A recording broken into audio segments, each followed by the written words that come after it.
Welcome back to Casting Nets Podcast. I am one of your hosts, Will Harley, here, joined with always the bold, the beautiful, and the bald, Don Windsperger. Also with us, joining in our shenanigans, we have once again Ketura and Phil Hochmuth, who are joining us. Not only are they wonderful teachers in the surrounding church schools that we have here in the Manitowoc area, but they have also subjected themselves to the ridiculousness that we call this podcast, and they volunteered to come back. So I'm pretty much thinking that they either are ridiculous like Don and I, or they're trying to change us in some way to make us more upstanding and legitimate in our podcast. But before we have an opportunity to jump in and continue our talk about men and women in ministry, we do want to give a brief disclaimer that everything we talk about are ramblings, that they are not necessarily the opinions of our employers or the opinions of the synod in which we are a part, the Wisconsin Evangelical Lutheran Synod. But everything that we do, we will try to highlight and show forward our love for our Savior Jesus Christ and for his suffering and death and his victory for us as he rose from the grave. If you are offended in any way, shape, or form for what we say, you can shut us off, or you can contact us, and we'd be more than happy to have a conversation with you. And so without further ado, we have a small little music intro, and we'll start our topic.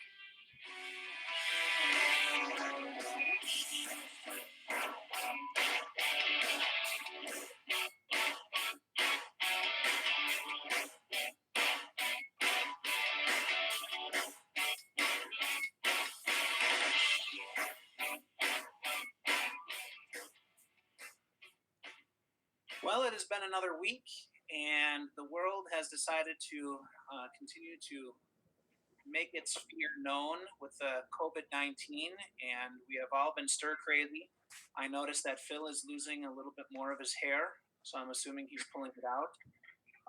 My wife keeps my hair short so that I have nothing to grab onto. And I would love to say that Don is losing his hair because of the COVID-19, but I think that has long since been gone because of other stresses in his life. It was gone 20. It was gone 20 years ago. And you know, the only pristine one here that I sort of get a glimpse of is Ketura. She is just calm and cool and collected. And life is going well. She has her babies around her, and she is happy that her husband is at home since we overwork him, and she is just pleased as punch, right? Right. Totally. It's anything like my wife. She is happy I'm down in the basement. You're lucky she lets you in the house. Well, some days, yes. Well, jumping into where we had sort of left off, we had started this conversation looking at men and women in the ministry and kind of pursue this whole idea about how do we work together better as men and women in ministry, in life, in the home. How does this whole thing work? And the Synod sort of redefined their statement on the roles of men and women, and they came out with a Bible study, and we were sort of working our way briefly, loosely through this Bible study. And so maybe just to do a recap from sort of our last episode last week, and to sort of bring us up to speed, the first lesson of that Bible study dealt with the three gifts that are really given to men and women. It's gifts given to both sexes, and those three gifts were God's image, fellowship or companionship, not only with God but with each other, and then also that we would be visible representatives of God who loves us. And I think maybe we should start with those three basic gifts that are shared, and maybe talk a little bit about that before we go into how we have certain gifts given to then males and females, and how they work together. So maybe let's start there a little bit. So we start with God's image. We start with fellowship with each other. We start with this visible representation of God's love for us in everything that we do. So maybe to jump it off, what did we lose in the fall? Because if that was the gifts that God has given us in creation to both men and women, how did the fall impact this? What do you think? Are you asking? I just want to make sure I'm understanding your question. Are we asking what would life have been had there not been the fall? Well, I suppose we could tackle it from both sides, right? We could sort of put on our thinking cap and say, if we hadn't have fallen, what would this relationship between men and women be? Well, And then maybe look at it and say, but because we have fallen, what did we lose? well, let's look at a few. Let's look at you know maybe jump back and forth between the two. What did we lose? Look at the things that we're struggling with in society today. Uh, One of the things is how we're constantly being peppered with the notion that there are no differences between the genders, and that is just if we're understanding, if we're all, and I'm talking about this vaguely, we know that there's only two genders, but I'm just saying that if we're dealing with everybody involved, if there's just two genders, male and female, how much do we hear? Well, there's no difference between male and female. Well, Um, and there's truth to that, but I think that that's I think that's more of a misunderstanding of the joint things that we do share in common, and then an overlooking of the differences that are well, inherent in the gifts that come here in femaleness and maleness. here's one that, and I find, at least I observe, that this is um, a commonly held viewpoint in American society today. That that a woman does not need a man to help raise children. Well, we have a woman in our midst. No, and I'm not saying that you know what and very often, and Ketura, I'll be gracious to you on this. Women very often end up raising children by themselves. But what I mean Yes, is their this: wives are called workers. where the idea where this idea comes out is that that women, the family, children, that can all be done independently, and really that a man is not an integral part of that. You understand what I'm trying to say there?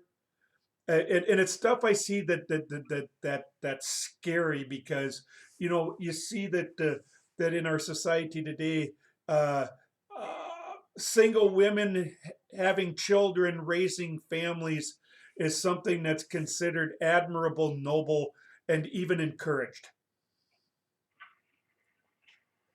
Do you care to comment?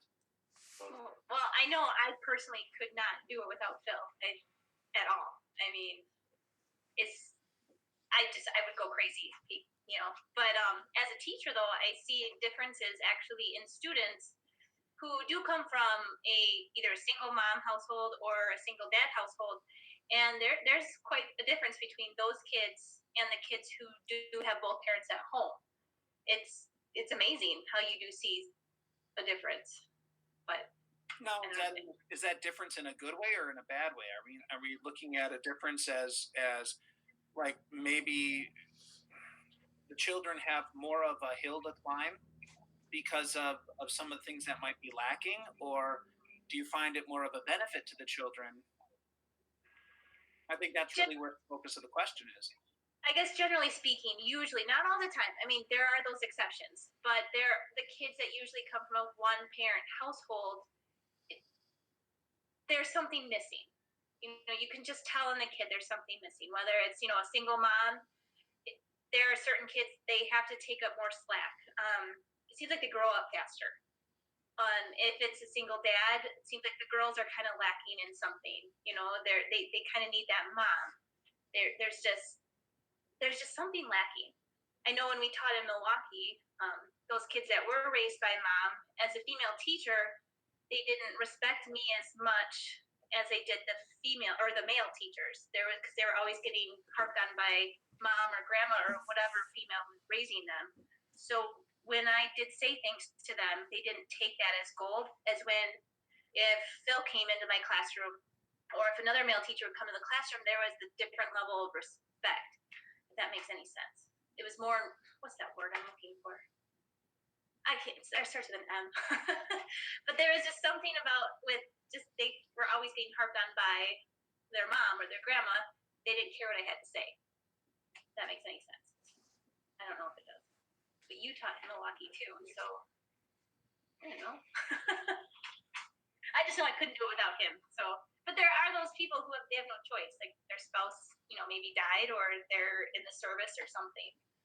Well, and I think that's where it sort of breaches into the other aspect of the question. In a perfect world, if we would remain unfallen as God intended, I mean, all of mankind and womankind would have we would have retained the image of God, right? So that perfection would have been there, and there would have been this perfect ability for us to work together. The fellowship that was given, the companionship that was ours in the garden would have been there. And so, as you said, I can't do this job without your spouse. Well, that's right. That's why God intended it. God never intended for one person to do the job, but we see it, and I think you painted the picture so beautifully that because of the fall, what did we lose? Not only did we lose that image, we lost the image of God. So we lost how to interact together as male and female. Now that we're fallen, we don't know how to interact. But we also lost that companionship. So the mom or the dad lost their spouse, their companion, because of sin, and now it trickles down and has an effect on the family unit that was supposed to come from that. And I think we explained that in a beautiful way, and how, I mean, it could be a myriad of effects, right? You could have just a complex that maybe the child says, why didn't my mom or why didn't my dad love me enough to stay? Or it could be something like you said, disrespect, because they don't have one person in the house and they yearn to have that other side. And so they really, they will do everything they can to get that other influence, and they disregard the one that they get all the time. And I think those are very good explanations of some of the problems that we are having. And do correct me if you think I'm wrong in that, but that also affects then the visible nature of what we are supposed to be as representatives. Right, and like if you look, sorry, I'm going off again, but even if you look at the way a mom shows her love to children and how they raise children and how a dad is. I mean, dads show kids things that a mom can't do. I mean, there's just something about a daughter's love for her dad and me having my dad. It's totally different than how I love my mom. And that's how I based every man off of, was how my dad showed my mom the love and how he showed my sister and I love. And I think that's good for daughters to have that, and also sons, because if a boy is constantly raised, I know if my son was raised by me the whole time, he'd probably be a giant sissy. I know it's not all moms raise their kids to be sissies, but there's just something a dad and a son, there's that bond that a mom can't give no matter how hard they try. There's just something, I don't know how to explain it. I don't think I'm doing it well, but I mean, Phil would have no problem telling my son, yes, you have to move out of the house, where I would say, go ahead and live in my basement. A dad gives something that a mom can't give, and vice versa. Like if our kids skin their knee, I baby them, where he's like, oh, put dirt in it, you're fine. Phil, would you call Colt a sissy? Not at this moment, but if he stays in our basement until he's 35, yeah. Well, now we can go to the opposite side, since Don, isn't it your daughter who's going to be living at home after already is making plans? I was, yeah, my daughter, both residences that I own, my daughter has her own room staked out in it. Even when she said, even when she's married, it will be hers. Right. Well, my dad would seriously probably let me live back home way sooner than he'd allow my brother. But my mom would be the first one to kick me out, and not my brother. I think there is something. I think there is something that we're touching on is that, and this is really where the second kind of lesson goes into the idea that there are unique gifts that are given to males and females, right? There are unique ways that a male will approach raising children or interaction with the world around them in a way that females will typically approach raising children and interacting with the world around them. Now, these are typical things, and I'm not saying it's everybody, but there is, I think, certain gifts that are found there. In the lesson for number, or in the second lesson of the study, they really try to, in a very loose way, when the synod put this out, they tried to talk about what is really three gifts that are given that are unique to male and female. And the first one that they give is this idea of complementary gifts, right? That we have gifts that complement each other and that aren't duplications of each other. And I think that's where Ketura, you're really stressing that there is something innately different about how males approach children raising. There is something uniquely different how females approach children raising. There's something uniquely different how males will treat their daughters and how they'll treat their sons, and how moms will treat their daughters and moms will treat their sons. And I don't go on. Aren't those complementary gifts that we all have, that mother and father have? Aren't those the things that keep our children alive and on the face of this planet? We had a podcast about that not too long ago. Really, it's how husbands and wives, the complementary gifts that God gives us as man and woman and husband and wife, mother and father. Those are the things that keep our children from going to the graveyard early. Yeah, well, that's fourth commandment: honor your mother and father, that it may go well with you, and you might live a long life on Yes, the face of the earth. I've never interpreted it that way, but that is a wonderful interpretation. Yeah, no longer is it just honor your father, because father will step aside. Hey, you know what? She birthed you. If she wants to take you out, I'm all for it. We'll make another one. Sorry, I didn't want to go off that road. Yeah, I took us there. You can blame me for this one. But there is truth to that, right? There is something to be said.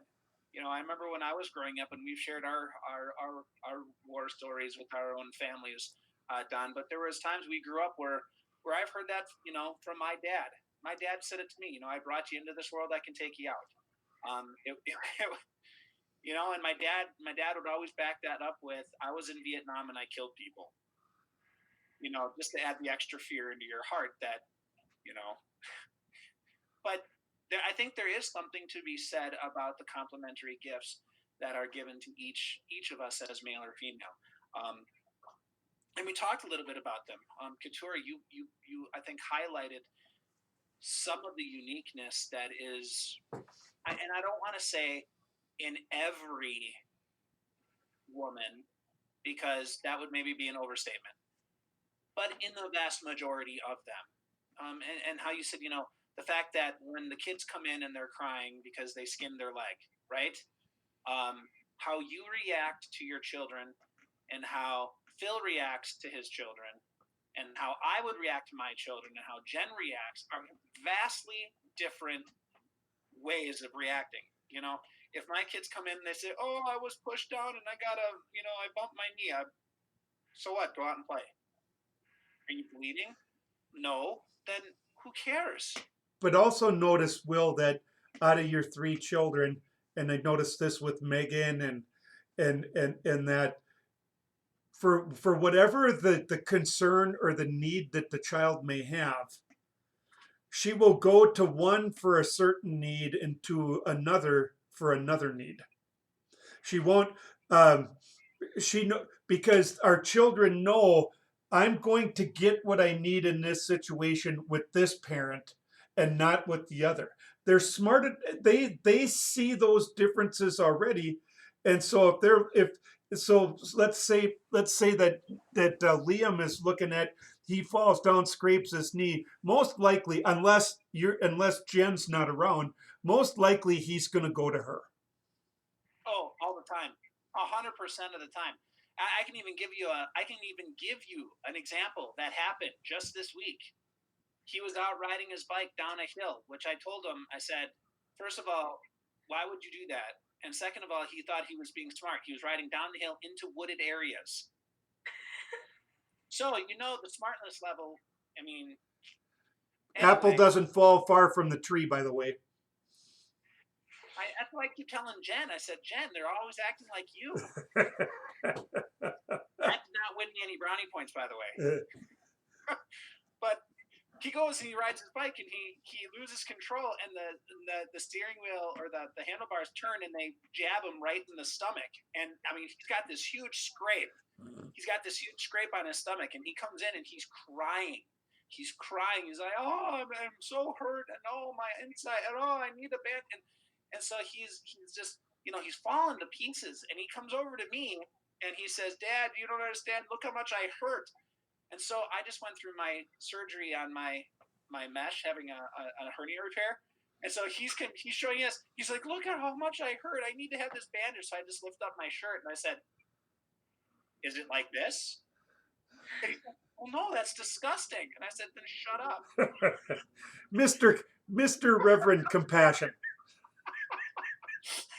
So he immediately goes to my wife. And she, of course, drops everything and goes and finds a big bandage and puts it on him and sets him up. And Liam makes a comment. He says, "Well, you could have done that." And I said, "I could have." I wasn't going to. But yeah, the way that we approach that are vastly different in the sense of how we would do those things. I would tell Liam, I would recommend you don't do that. But if he goes and does what I recommended he didn't do, and then he has to deal with the consequences, I warned him, don't go and do that. Whereas Jen will preemptively ground him to not do the stupid thing that she knows he's going to do. And so she'll preemptively ground him, then he'll complain about being grounded. I'm like, just let him go and do the stupid thing. And that's how he learns. But we see those differences, and I think there are unique and I just come back down to it and we're talking about it in the safety of our families, and I get it, but I think there's something that can be said about how we could expand this out into the church too. These gifts that God has given to us that are uniquely or predominantly male or female, there's an interdependence on it, right? And they're good differences. Yeah, they're good differences. Yeah. But they fit like a puzzle piece, and they fit together. Now, I guess here, and this isn't really necessarily in this study, but I think it's something that we want to explore since we're dealing about how can men and women sort of fit together in their working relationship within the church. How can we make these differences that are complementary to each other work within the ministry? Because it seems as if we deny that. That was sort of the comments or the takeaway I had it from last time we gathered. Ketura, you had made mention how aggravating it was, right? That how aggravating it sort of had become, that we kind of pigeonhole ladies into a certain aspect of life, right? As opposed to finding what these complementary gifts are and then working within that realm. So maybe let's explore that just a little bit, maybe. What do you think? I mean, I don't know. What are your thoughts on how we would make that work even just a little bit better within the church? Oh, I don't know. I mean, I think we're so caught up in, and I totally understand men are the leaders, and that is amazing how God made that work. But I think women, we're so used to that, we're afraid to maybe say a few things that, oh, I see that maybe it could work this way if you try it a certain way. I mean, I know we're allowed to sit in council meetings and things like that, or voters meetings, but we can't vote. And I'm not saying let me vote. Oh my goodness, no. Like, I'm not saying do that. Bill, But what are you doing? What kind of stuff are you saying at your house? But I mean, oh my goodness, like no, I mean, if you'd ever meet my dad, you know that. Okay, I totally agree. You know, women are not the head, all that. But I do think that some of the women, maybe in our church, have great things to say, but they're afraid to say it because so many years it's been men do this, men do this, men do this, where they're afraid to say something. I mean, I could look in our own church and I can see a lot of women that probably have some really good ideas, but they're afraid to speak up because it's always kind of not, it's been frowned upon. Or like school board, I mean, could women go to those meetings? Because really, who probably knows what's going on in the school better than the dads? Probably the moms, because we're the ones that read the notes, we're the ones that talk to the teachers more usually. There's just, I feel like we need to say, hey moms, what are your thoughts on this, what can we do, instead of have all the men's, yes, the men can make the decisions, but why can't the women help guide them, I guess, maybe. Well, and that's interesting that you bring that up, because I kind of look at it and I think to myself, as you were saying those things, how do I handle my home? How do I handle my own house? Right? Um, when I handle my own affairs in my own house, I don't I don't tell Jen this is how it's going to be. Period. And I step back from that to one thing. There was forever in our relationship the only thing that I told my wife, this is how it's going to be. Period, and that is we'll be in church on Sunday. That was the only thing. I said we will go to church on Sunday. There is no ands, ifs, or whats about it. Anybody who's in our house on Sunday comes to church with us on Sunday. Well, what if your parents are there? I don't care. They're coming to church. The only time my dad goes to church is when he came to visit us.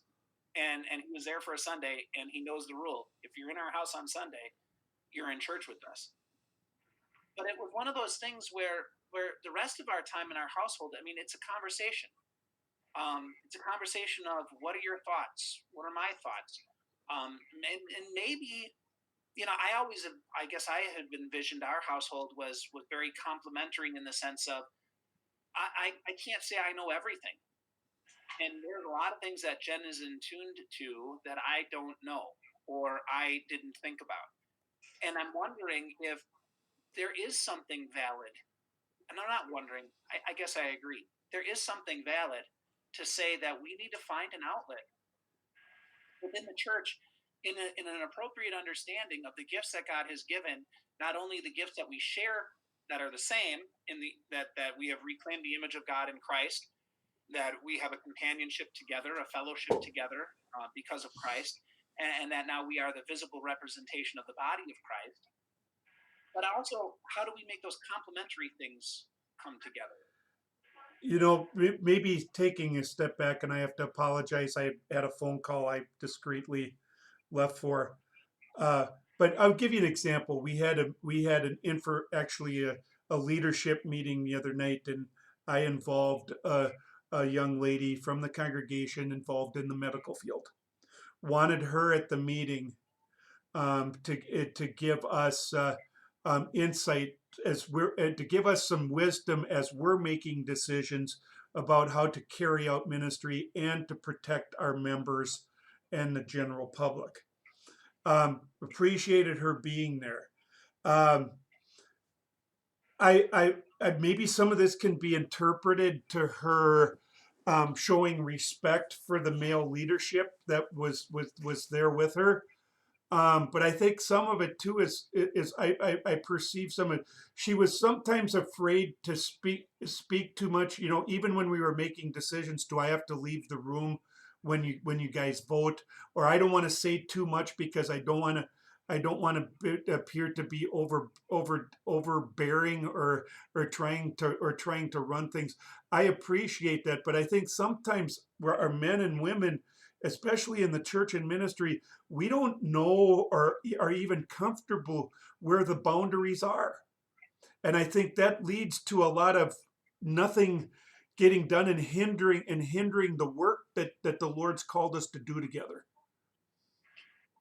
Well, in this Bible study, there is in 1 Corinthians 11, specifically verses 8 and 9, they highlight this to help maybe give some clarity about this. They highlight that particular verse where the Spirit through Paul makes mention that woman was created from man and for man. And they use and we have those words, from man and for man. And maybe that highlights some of what you're saying, Don, and highlights also what you're saying, Ketura, that yes, man has this headship, and we're going to talk more about those terms as well, probably, and we're going to need to talk about those. And God has given to the man this opportunity to be a leader, especially spiritually, a spiritual leader within their house. But he couldn't do that alone. I think sometimes we are losing. What was your favorite phrase? We're throwing the baby out with the bathwater. Yes. Right? We're losing a little bit of the principle in how we're playing it out by saying, okay, men, you make all of these decisions. Without their helper, though, what decisions can they make? Without the one that God says, woman was created for man to be a helper, right? To be that other half, to give the input and the insight that, let's face it, maybe you don't have as a guy, because we are only one thing focused. I mean, we focus on one thing at a time, and then we move on to the next thing. And kind of our ladies are looking at everything, and they got a bunch of books open all at once, and they're saying, wait a second, while you're focused over here, this is falling apart over here, and we're losing sight of this while you're focusing on that. And maybe that complementary sense is being neglected within the church. Am I wrong in assuming, as we're talking about this concept, that if there were only males on this planet, all we'd be doing is fighting and trying to kill each other, and Well, and basically forcible domination, and well, where we look where we have our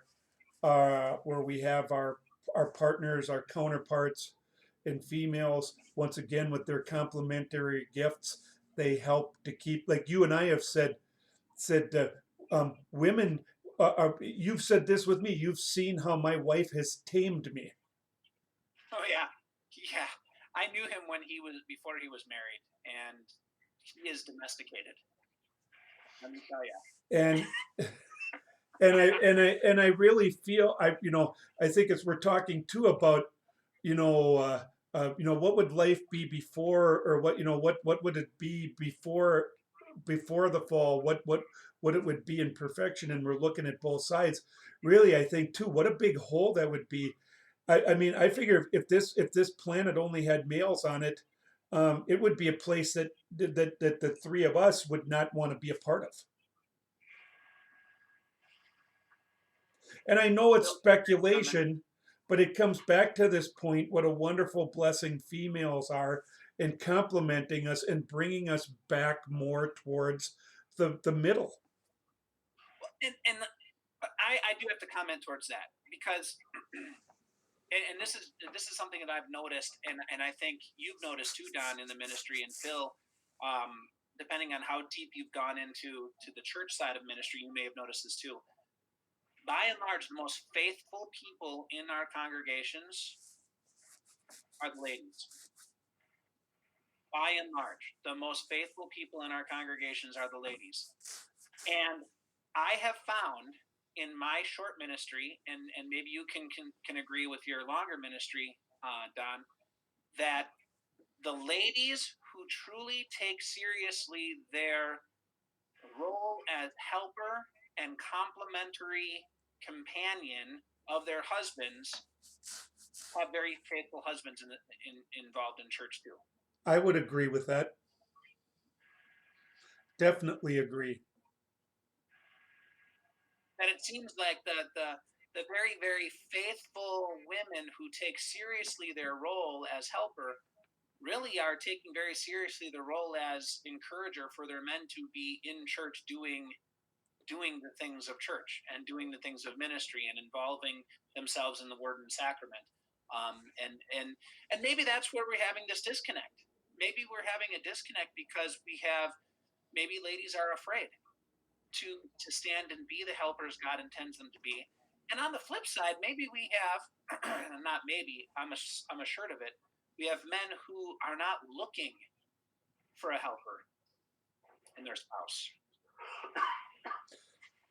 Is that something that to consider? That maybe they feel themselves independent instead of interdependent.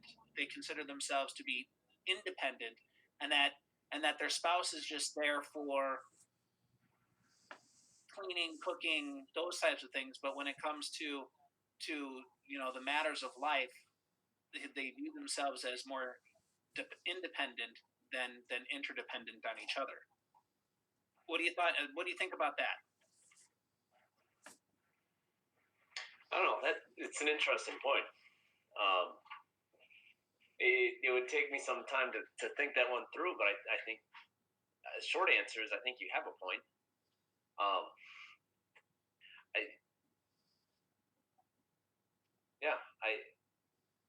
I mean, if men do not, let's put it, look at it this way: if men and women are not looking at the roles of the marriage, of how to work together, if we're not looking at that correctly, then there's something that's going to fall apart.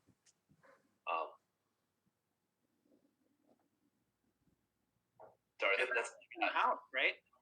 What's that? It won't just fall apart in the house; it's going to fall apart outside of it. Right. I can tell you in 30 years in the public ministry, and it's something I see even actually changing out where I am right now. A different type of a culture. West River, South Dakota is a bit different culture. You know what I'm talking about, Will. Starting out 30 years ago in Southwest Minnesota, ministering in a rural congregation, as when I first got there, we had our main meeting that we did church business where most ministry got determined, annual meeting in the middle of January. I had been there for about a year, and a year or two it started. We had a lot of widows in the congregation, no husband to represent them. Church council wasn't doing a really good job of listening to these ladies, who happened to be probably the most faithful members, the most participatory, and most likely, I don't know this by firsthand, but making an assumption, probably were some of the biggest financial supporters of the congregation as well. Looking to minister to these women better, we started inviting the women to our voters meeting, our January voters meeting. And the women are going, well, we can't go to that. And I says, who says that you can't? Well, we've never done it that way before. Well, that doesn't mean that was the right way to do it. Well, Pastor, we can't vote. I said, that's not the issue. We want you to be there so that we can ask you questions, get your opinion, and in a spirit of love and cooperation, make decisions, keeping your input. It took a lot of years to do that, but to the point to where when I had left there after being there for 23 years, married women were showing up with their husbands. They're sitting together at the meeting. They're discussing things about the ministry and talking with each other. The women weren't voting, but their opinions and their thoughts all were an integral part of our ministry planning. Out here in South Dakota, these ladies, let's put it this way. Well, the men don't have too much of an interest in showing up to make the ministry planning, and the women and the women are going, oh, Pastor, we can't do that, and they actually refuse to even consider that. Still working on it. My goal is that, but I think once again there's fears and there's misunderstanding. I think some of the fears are founded and some of them are not. But I wonder if the fears. I wonder if those who are fearful, and I don't know if there's an answer to this question that we can actually give, but I wonder if those who are fearful because that's not the way their house runs either. And how many of them who are not fearful realize it's running, maybe not perfectly, but it runs in our house better. And so they apply it to the church and say, why can't it work here? Does that make any sense? Yep. Because, ministering to women who had been married to their husbands for 50 years and the Lord took their husbands home to heaven, ministering to a lot of women who, when their husbands were gone, had no clue what was going on with their finances, um, what business was being done, and being absolutely lost trying to figure out what was going on. I think that's I think that's part of it too, because the women weren't having a big role or allowed to have a big role in the home, or maybe they didn't want one. I don't know. But I think some of that stuff is reminiscent, like you said, what goes on in the home and the relationship.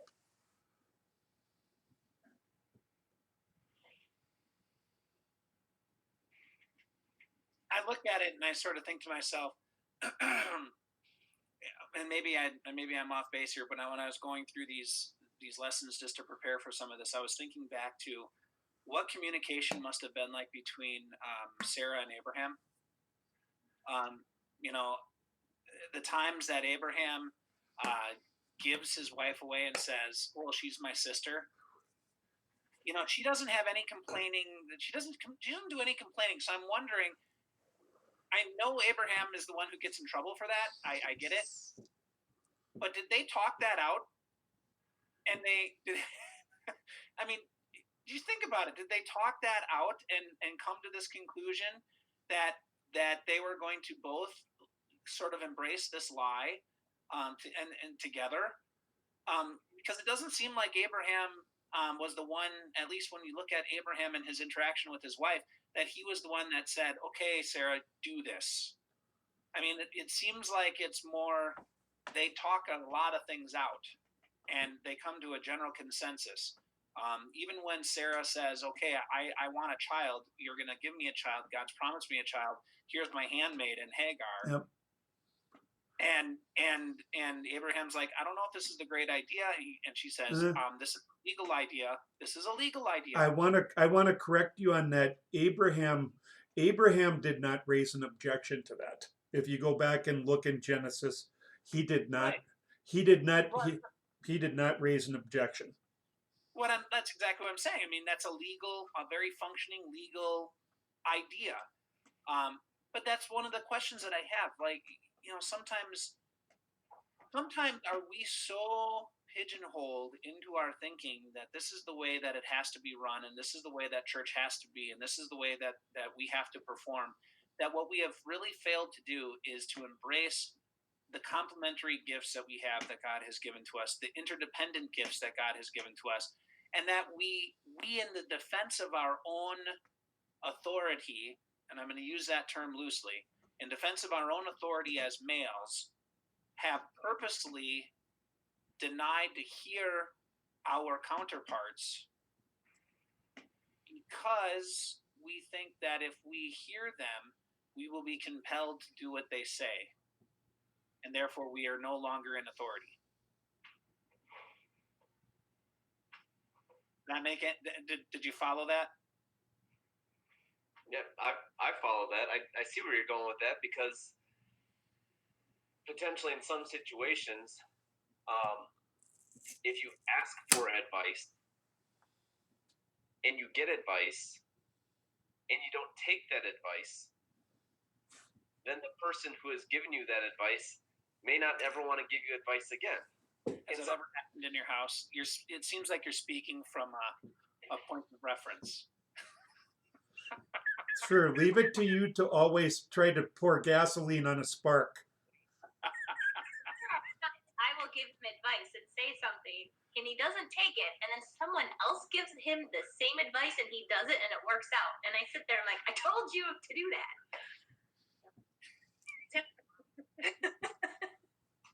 Drives me nuts. But I mean, I think what you brought up is a legitimate. I don't want to say if it's a concern, but it's a legitimate thought that maybe some people might feel if we, like I said, if we ask for that advice, we don't take it, or if we do take it, or we have to take it. So but that's not the right attitude to have either. I mean, if you can, if you're about to make a decision, wouldn't you want all the options out there? So wouldn't it be best to find out from everybody involved what are all the options, and then prayerfully consider what you should do? I would agree with you. I think those are the better options, and I also think that, there is there needs to be some forgiveness and some freedom into saying, when we do ask advice from our counterparts, which we should do, that there's an understanding that the decision that will be made will hopefully be the most God pleasing decision. And if it doesn't always succeed because maybe we didn't listen, I mean, I don't know if it'll make it a very successful thing if our counterparts say, "Well, see, I told you so." Um, maybe there's a little bit of resentment that is created in that opposite result too, you know, or and it can happen on both sides. I don't take you don't take for some reason I don't take my wife's advice and it turns out, and then I turn to her and say, "Ha, see, isn't it good I didn't take your advice?" And this is the sinful nature mucking up everything that God has given as gift, right? I mean, we can't deny that. But I think these are some really good conversations to have because this is ministry. I In mean, we're trying to do it in our house. in years past, no, I remember discussing this format in church, or what we're trying to work, what I'm trying to bring about in church with cooperation. Had brothers in the ministry discouraging that for the fear that that would just infuriate the women, because again putting them in a situation where, oh, I don't I can't vote, I can't, my decisions, or my opinions won't or might not be acted on. And I remember telling brothers in the ministry, we can't be operating in fear, and we can't be operating in those circumstances in fear. We have those same risks if you have just a room full of men. How often don't we see a man get in a tiff because he didn't get his way? And we look at a spirit of unity, communion, and consensus. And in brotherly and in Christian love, when a decision's made, we go, if it doesn't violate scripture, we go along with it, um, even though it's not what we feel might be the best. That's just part of Christian love, love for our neighbor, and love and love for our Savior. That is the same thing that would apply to with this format, with involving our women and bringing them around. We can't. My point is, we can't let fear of what might happen keep us from working together. We're trying to work together. Yes. Would you almost say that this is an Ephesians 5 issue, where Ephesians 5 is we look at, and I know we're dealing, and it's expanded out, dealing with the total focus of the husband, right, is to be upon his wife, living and doing everything for her. And when that is being done, the wife's reaction to that, or I should say the natural result of that is this submission to the leadership of her husband. Why? Because she says, "Why wouldn't I? He's doing everything he can for me." And does he make every decision 100% correct? No, probably not. But he has me and he has our family in the best interests, and so why would I not want to help him in this endeavor? And then now blowing that out from the family unit into the church setting, is that not an Ephesians 5 issue? Yes, I would accept it. The same principles apply there. When the men are showing their sisters in Christ that same care and consideration, that same spirit is going to be fostered. Well, now maybe since we have a lady on the panel, would that work if we could work towards that? Well, I mean, your opinion of it, could that or would that work? What, for them to like listen to me? No, I meant for I mean, I guess making it more clear as men of the congregation to show that they have the best interests of the entirety of the congregation and the ladies of the congregation and the children of the congregation at heart, and that they're seeking to get your advice even though they may not always do it, but they're seeking to get that advice is because they want the betterment of the congregation for you and for everyone in the congregation. Would that help alleviate some of the tension that you feel, or would you feel more tense about it because maybe they wouldn't say what your opinion was, or follow what your opinion was? I guess I'm looking for some insight on that. I think it would work. I mean, it is always nice to be heard. I mean, and I mean when we were like calling for a pastor and things, and just hearing some of the women talk about what would be great to see, and I even said to some of them, well, why don't you go to those meetings? And no, no, no, we can't go. But they had some really good points. Or when we were calling for teachers, what they would like to see for their children's teachers. And then I would have another mom come in, oh, my husband didn't listen to me. He didn't say anything. He just stayed quiet.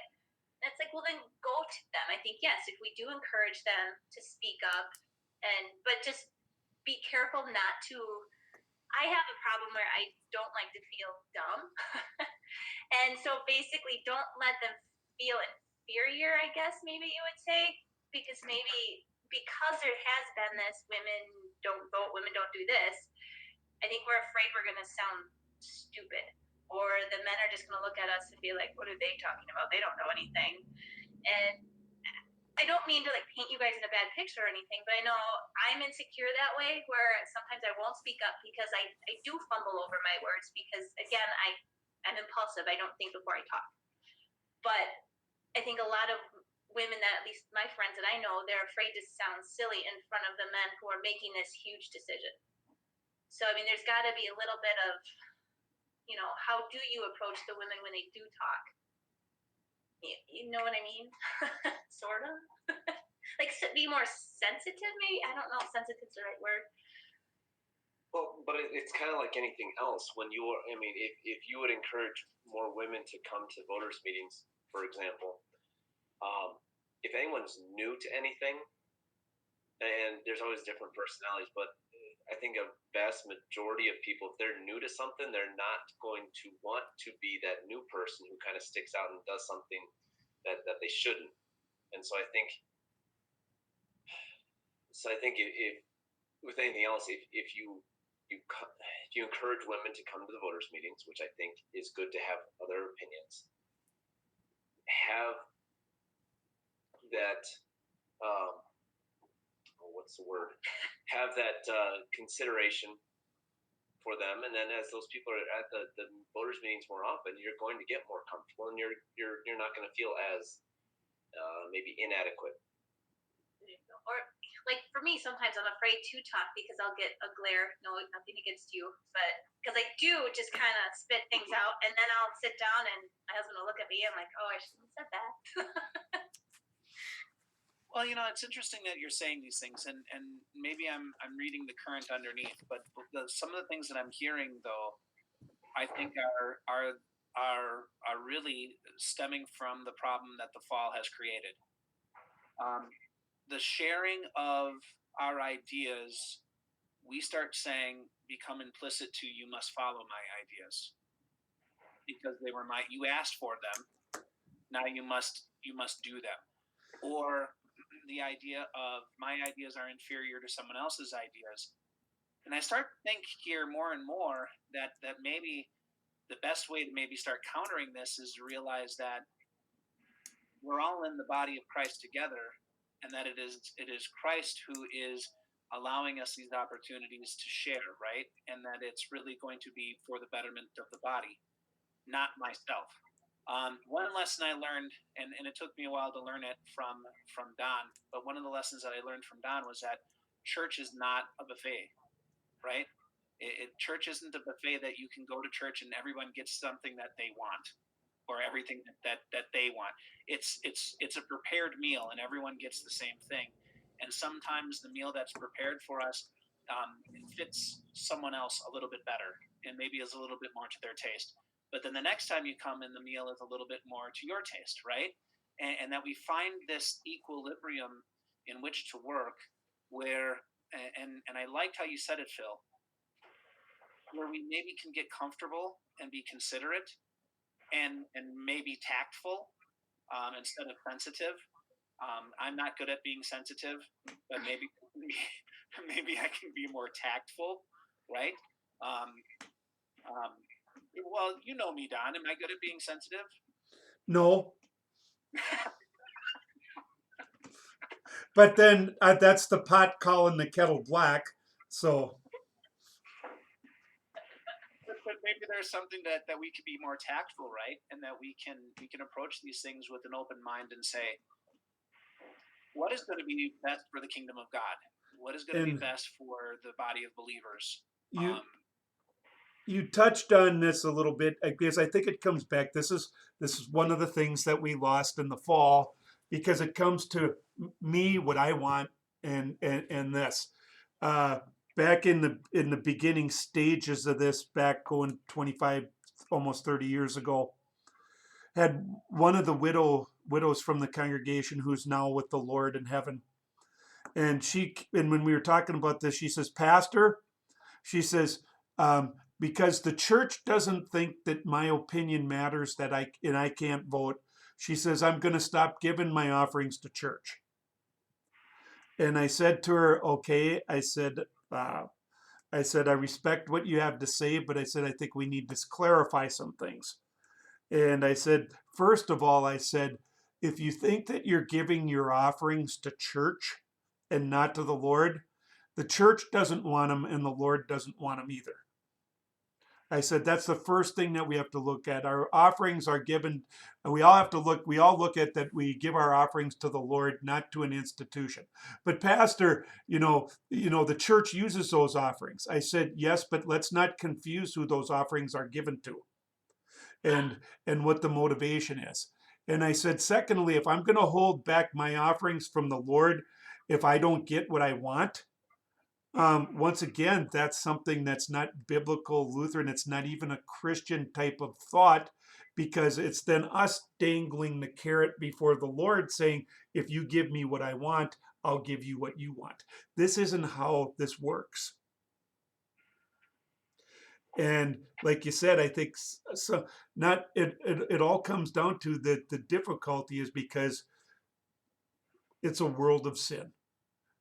We have sinful natures. There are things that we have lost from the fall that keep putting stumbling blocks that put a smile on the devil's face as we're trying to carry out the Lord's work, whether it's in the home or it's in the church. yeah, I you know, it is one of those things that it becomes the pinnacle of the sinful nature that says that it's inverted on itself, and it says I must come first. Um, and so my opinion matters most, my thoughts matters most, my pleasure matters most, my desires matters most. And you were right. The church isn't You that way. you described my sinful nature to a T.